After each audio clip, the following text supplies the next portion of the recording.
Buenas tardes. Buenas tardes a todos, bienvenidos. El tema de hoy entonces tiene que ver con la familia. Ahora, el viernes va a salir un videito sobre esto, pero vamos a hablar ya con ustedes de esto. Que esta sobreprotección que tiene la familia en base a este relato que vos me hacés, Liliana, no es descabellado. No es que no tenga razón de ser. Claro que tiene razón de ser, por supuesto. O sea, hay una familia que está angustiada, hay una familia que tuvo inconvenientes, hay una familia a la que le pasaron cosas. Por eso, hoy justamente la clase de hoy tiene que ver con los miedos de la familia, tiene que ver con eso que le pasa a la familia, ¿no?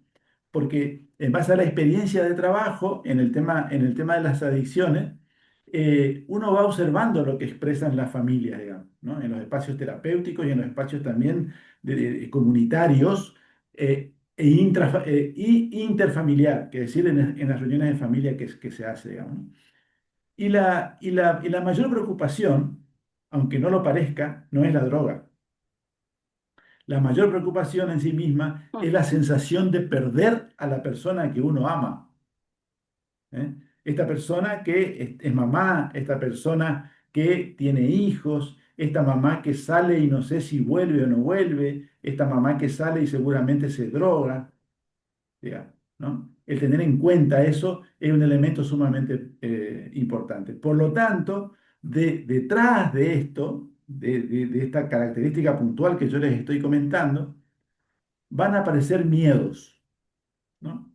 Y recuerden que los miedos son parte de las emociones básicas y primarias, ¿no? Es decir, que todos tenemos miedo, nada más que a veces lo reconocemos, a veces no, y muchas veces actuamos a partir de esos miedos, este, con conductas que de repente en vez de ayudar son un obstáculo. Y eso pasa mucho, ¿no? ¿Cuáles son esos miedos? Bien, el primer miedo que tenemos todo, pero que se hace muy evidente, que aparece en toda su dimensión, es el miedo a la muerte, ¿no? El miedo a la muerte en una situación de un familiar, de una hija, de un hijo, de una pareja adicta. Y esos miedos van a sobrevolar aspectos que tienen que ver, por ejemplo, con la sobredosis, aspectos que tienen que ver con accidentes, aspectos que tienen que ver con violencia, aspectos que tienen que ver con suicidio, aspectos que tienen que ver con enfermedades o situaciones de extrema vulnerabilidad. ¿Mm? Y esto se intensifica mucho de acuerdo a el tiempo de consumo, qué tipo de droga utiliza mi hijo, si lo sé o no lo sé, o qué mezclas desconocidas, o a veces ante noticias como estas que aparecieron del tema del fentanilo, digamos.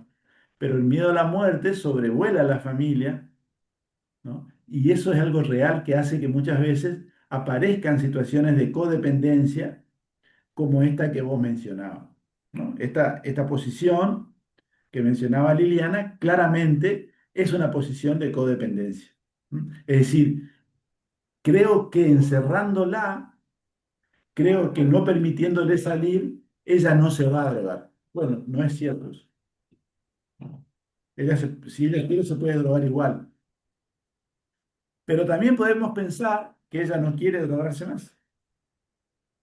No sabemos eso, pero es por eso que hay que trabajar con ella también para poder ver de qué manera, de manera terapéutica, vamos avanzando sobre ese proceso. De decir, che, ¿cómo está mi hija hoy 3 meses después de haber dejado de consumir y haber estado en un tratamiento, en una internación y ahora nuevamente en la casa? Ahí hay un primer pensamiento. El miedo a la muerte, entonces. Segundo miedo que aparece es estar relacionado, vinculado al cambio de personalidad y de conducta. Está relacionado al cambio de personalidad y de conducta.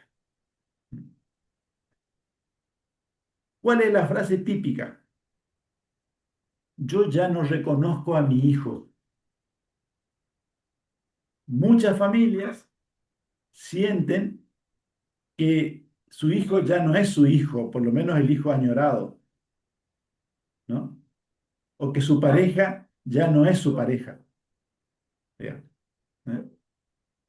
Porque van a aparecer en la conducta mentiras, agresividad, aislamiento, manipulación, apatía y conductas de riesgo. Y conductas de riesgo. Entonces, esto hace que yo de alguna manera sienta esto que siempre dicen, yo ya no lo reconozco a mi hijo, no sé quién es, dicen. ¿Eh?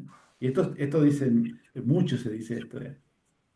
Entonces, hay que tener en cuenta que esto pasa, esto va a pasar, pasa mucho, digamos, ¿no? Pero está bueno poder identificar los miedos porque después vamos a ver que nosotros también en este rol de operar en adicciones, vamos a de alguna manera también tomar esos miedos que van a operar en nosotros, aunque no estén identificados muchas veces, van a formar parte de mi acidez, van a formar parte de mi insomnio, van a formar parte de mi alergia, van a formar parte de mi tos, y yo no lo sé, porque el 75% de lo que nos ocurre pasa por el inconsciente, digamos, no lo sé tanto eso, ¿no?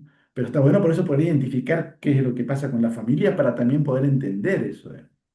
Entonces, la impotencia de no saber, perdón, la impotencia frente a los cambios de personalidad y de conducta es otro de los miedos, ¿no? Entonces, acá aparece un protagonismo, ¿no? O sea, la impotencia. Impotencia viene de saber que hay algo que no puedo hacer y eso me va a frustrar y me va a angustiar, ¿no?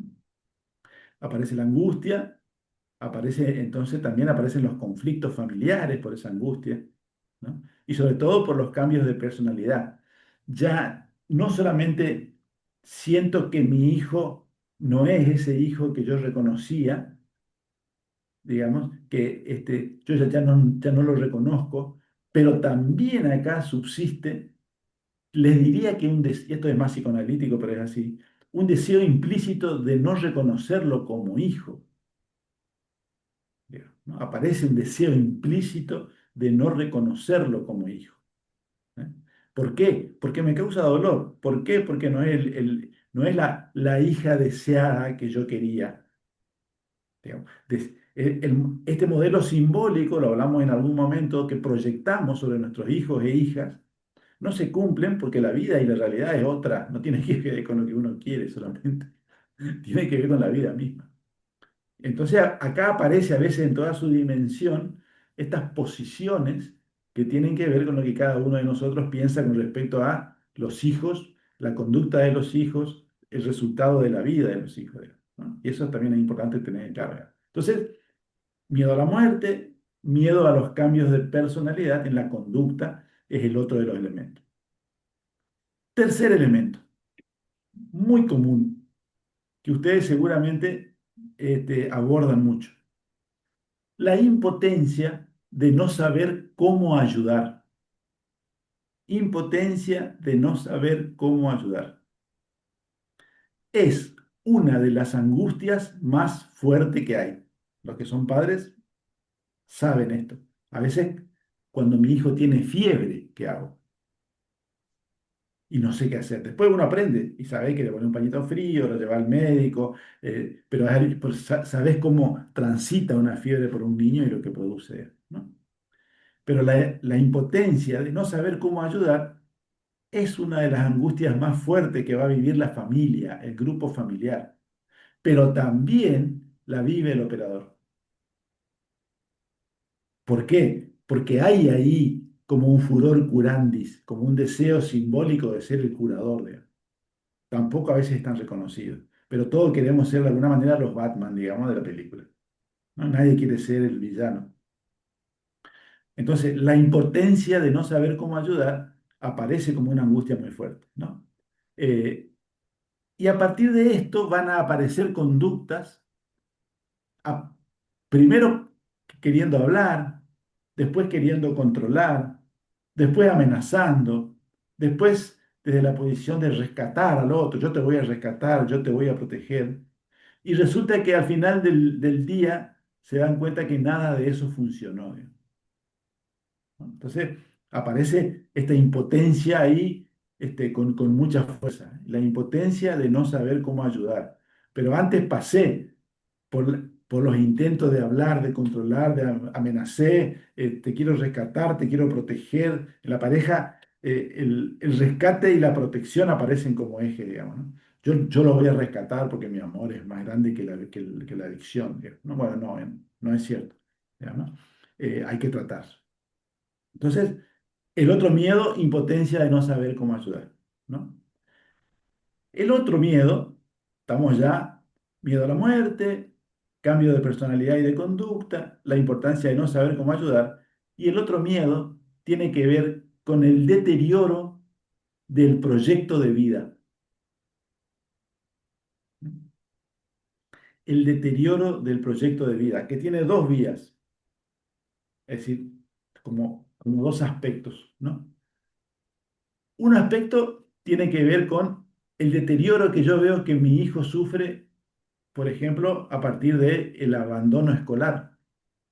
Dejó de estudiar, dejó de ir a trabajar, ¿no? La pérdida laboral.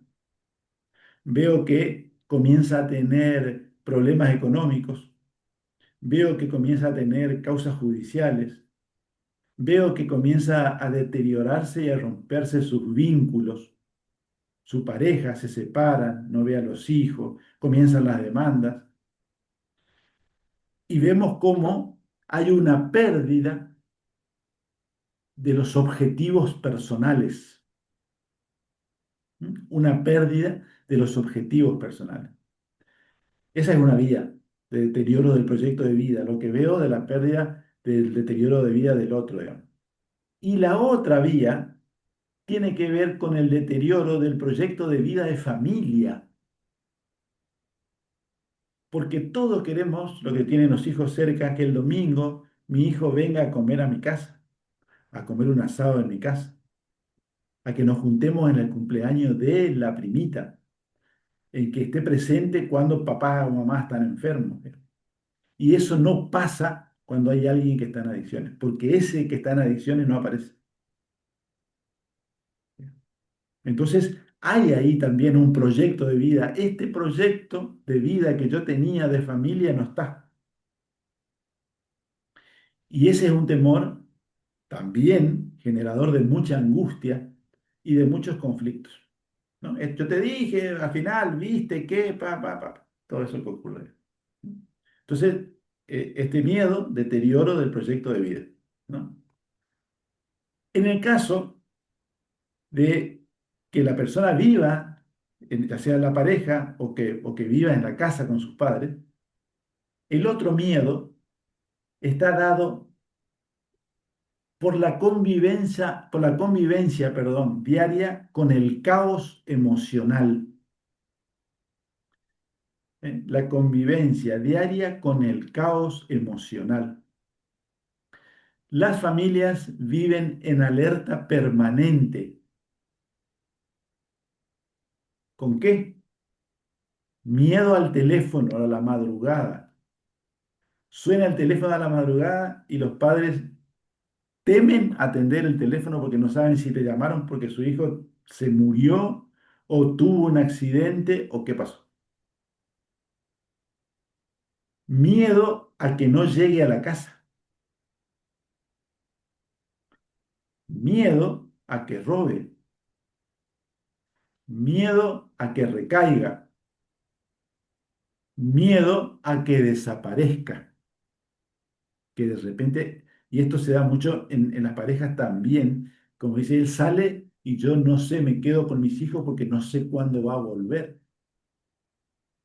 Entonces, la convivencia diaria entra en una posición de caos emocional, no sé qué hacer, pero me angustio y aparecen todas estas situaciones puntuales que yo recién les comentaba con el tema de lo que me pasa a mí, digamos, ¿no? Y es un elemento importante que uno debe tener en cuenta también. Estamos hablando de emociones, estamos hablando de gestión emocional, de sufrimiento y de angustia, digamos, dentro de este ámbito de las adicciones, que también uno lo vive, pero que uno está poniendo el cuerpo permanentemente en la tarea, digamos. Ahora, ¿por qué yo les estoy contando lo que le pasa a las familias cuando este curso tiene que ver con el poder apoyar al operador, digamos? Porque lo que ocurre es que lo que le pase a la familia les va a pasar de alguna manera a ustedes como rebote, porque ustedes están poniendo el cuerpo. Poniendo el cuerpo significa recibiendo toda esa angustia, toda esta ansiedad, y la pregunta es, ¿qué hacemos con eso? Y la pregunta es, ¿qué me pasa a mí con todo eso? ¿No? Lo peor es creerse inmune, es como la gripe, ¿viste? Ah, no, no, yo estoy bien. ¿Ya? O el COVID, cuando apareció. Toda la gente que pensó que nunca le iba a pasar, muchas terminaron muertas. Entonces, entender eso es un elemento importante, ¿no? La convivencia dentro de esta situación de caos emocional que las familias viven, que están en alerta permanente, miedo al teléfono de madrugada, a que no llegue a la casa, a que robe, a que recaiga o que desaparezca, ¿no? ¿Qué aparece entonces acá? Que es por miedo. La culpa. La culpa de la familia. La culpa a veces desde el rol del operador. Primera pregunta que uno se hace. ¿En qué fallé? Dicen la familia, ¿en qué fallamos nosotros como familia? Mirá el hermano cómo es y fíjate él dónde está. ¿Qué hicimos mal con Pedrito? ¿Por qué no pudimos saber dónde estaba? ¿No? Hay que tener en claro que las adicciones son fenómenos complejos donde intervienen múltiples factores que son biológicos, emocionales, sociales y culturales, y como ya hablamos, la familia no siempre es la responsable. Ahora, lo que es cierto es que la culpa no le va a servir absolutamente para nada, no sirve para nada, ni la autocompasión tampoco, ¿no? Entonces, el poder comprender eso es importante. Lo mismo en el rol del operador, digamos. Sentirte culpable porque no viste que alguien iba a recaer o que alguien se iba a suicidar, digamos, no es algo que tenga que cargarte sobre el hombro porque no te va a servir, ¿no? ¿En qué fallé o qué hice mal? No sirve. ¿Qué significa esto? Hago un paréntesis con esto. Que tengo que decir, che, no pasa nada, ¿eh? A mí Carlos me dijo que yo no me preocupe, está todo bien, si se murió, se murió. Bueno, no. Estoy diciendo eso. Yo lo que estoy diciendo es, eso no me sirve a mí para poder generar la posibilidad de acompañar a alguien en un cambio. Lo que sí tengo que hacer es revisar eso, pero no desde la culpa, revisar desde la conciencia crítica. Es decir, a ver qué pasó acá. ¿Qué aparece entonces? La desesperanza, falta de esperanza. ¿Ante qué? Cuando hubo muchos intentos fallidos, tratamientos abandonados o recaídas, aparece el temor y la pregunta es, mi hijo ya no tiene solución. Y más que una pregunta, es una afirmación. Mi hijo ya no tiene solución. Aparece la desesperanza. ¿Mm? Algo muy importante a tener en cuenta es que las familias generalmente llegan agotadas emocionalmente y que muchas veces necesitan ayuda tanto como la persona que consume. Y aparece entonces un punto central muy importante que es trabajar con la información de los límites, trabajar con la comunicación y trabajar con los aspectos de la codependencia familiar. Y yo les diría que desde un enfoque preventivo y terapéutico, ¿eh? Que la pregunta más dolorosa que atraviesa la familia es, ¿cómo ayudo sin destruirme yo también en el intento? ¿Cómo ayudo? Sin destruirme yo también en el intento. Y este suele ser el núcleo de sufrimiento familiar en las adicciones. Por lo tanto, repaso entonces, miedo a la muerte, estamos hablando de miedos, miedo ante el cambio de personalidad y de conducta, miedo ante la impotencia de no saber cómo ayudar, miedo ante el deterioro del proyecto de vida, miedo ante el caos emocional en la vida de todos los días, la culpa que tiene que ver con el miedo como una emoción básica, la desesperanza cuando uno cree que ya no hay más solución. Bien, ¿no? Entonces, estos elementos son elementos sumamente importantes a tener en cuenta que le va a pasar al otro. Ahora, ¿qué le pasa al operador frente a estos miedos? Y el operador es un receptor también de estos miedos, porque uno de alguna u otra forma conforma una sociedad, entre comillas, los digo, con las familias también, comprometiéndose emocionalmente, tanto como las familias, cuando uno trabaja en operaciones así, digamos. Y es aquí donde debe aparecer entonces la posibilidad de realizar aprendizajes que tengan que ver con el poder aprender a relajarme, poder aprender a separar la tarea en este hecho de ser operador de mi vida de pareja, de mi vida de familia. Porque si yo mezclo, si yo no pongo límites, y acá hay mucha demanda, la familia demanda y demanda mucho, muchas veces demanda, le diría que hasta la responsabilidad de que sí o sí uno tiene la obligación de ser el salvador de un hijo que está en situación de adicciones, digamos. Y eso hay que aclararlo porque eso no es posible, no es real. Entonces, aparece acá entonces el primer elemento que tiene que ver con esta ayuda para el operador, que es el operador debe tener en claro dónde poner los límites. Primer lugar, debe tener en claro dónde poner los límites, pero también debe tener en claro cuáles son sus límites, ¿no? ¿Dónde pongo los límites, pero cuáles son mis límites? Y cuando hablo de mis límites frente a estas situaciones que pueden entorpecer mi tarea, pero también mi vida, hablo de la incumbencia, ¿no?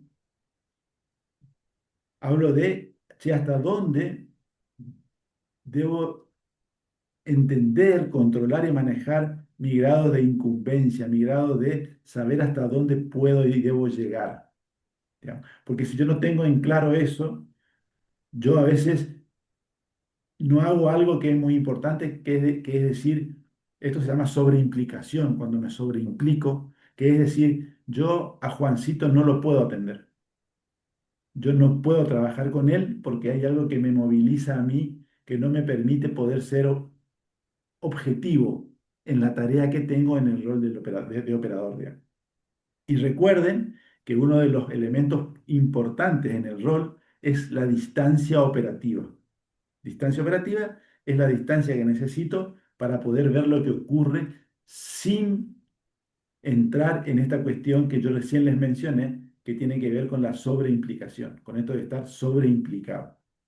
No, lo que pasa es que es mi hermano y justamente está en tratamiento donde yo estoy. ¿Puedo manejarlo yo? ¿Yo porque soy el hermano que quiero ayudarlo y salvarlo? No, no puede. No, porque te vas a sobreimplicar. Le digo, mira, no. Es como cuando tenemos a dos personas que son familiares, no podemos tenerlos juntos. Deben estar en espacios y horarios separados, porque si están juntos, hay un obstáculo para la tarea. Deben estar a veces matrimonios, ¿no? Que están en tratamiento, uno, si es un centro de día, uno a la tarde, uno a la mañana. Si es en cuestiones de internación, juntos no. Digamos, eso hay que tener absolutamente en claro, porque si no pasan cosas que uno después no puede manejar. ¿Eh? Y eso es sumamente, sumamente importante. ¿Eh? Por lo tanto, generar la posibilidad de una identificación emocional, de una conciencia, ¿eh? De un elemento, de factores de prevención, digamos, y de orientación, Es necesario para la familia. Y esto es lo que el operador también debe aprender a reconocer en él y en el otro, digamos. O sea, ¿cuál es mi práctica hacia las familias que atraviesan situaciones de consumo? Mi accionar, digamos, ¿no? Entonces es, ay, usted nos ayudó tanto, venga, este fin de semana vamos a hacer un asadito para que usted venga y disfrute con nosotros, con nuestra familia. No, no, gracias, gracias de todo corazón. Es muy importante, pero no, no podemos hacer eso. ¿No? Es decir, las familias, pero también la persona que tiene que ver con la tarea esta, este, va a tener que trabajar la comprensión, la contención, la información clara, la esperanza realista, ¿no? Y debe tener una autoridad profesional sin perder humanidad.